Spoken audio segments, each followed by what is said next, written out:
Le cerveau est donc simulateur d'action, un simulateur d'action, Oui. vous venez de nous en parler, mais il est aussi un comparateur.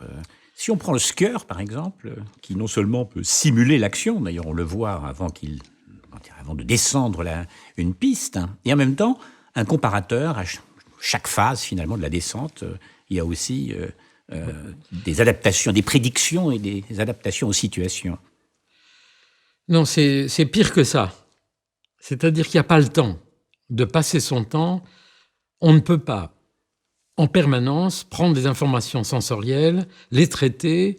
Un skieur, mais aussi dans beaucoup d'autres sports, on ne pourrait pas avoir le temps de faire ce qu'on peut appeler des computations mentales. Par conséquent, ce que fait le cerveau, c'est d'avoir des schémas a priori de l'ensemble des informations qui doivent accompagner chaque geste ou chaque action. Et ce qu'il fait, c'est simplement vérifier, au fond, de temps en temps, si les configurations des informations sensorielles qui viennent par le mouvement correspondent à ce qui est anticipé. C'est-à-dire que c'est dans cela que le cerveau est à la fois un comparateur et un anticipateur.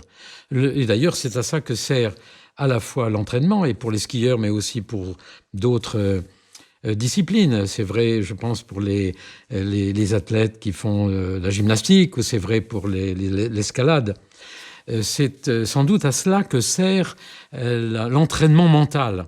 C'est à construire des schémas a priori de ce qui doit être rencontré par l'essence dans l'action de ces successions très rapides de mouvements et ce qui a été prédit. Et c'est en cela qu'une partie du fonctionnement cérébral, dans des structures comme le cervelet ou d'autres structures, consiste essentiellement à comparer ce qui est prédit avec ce qui est effectué. C'est formidable.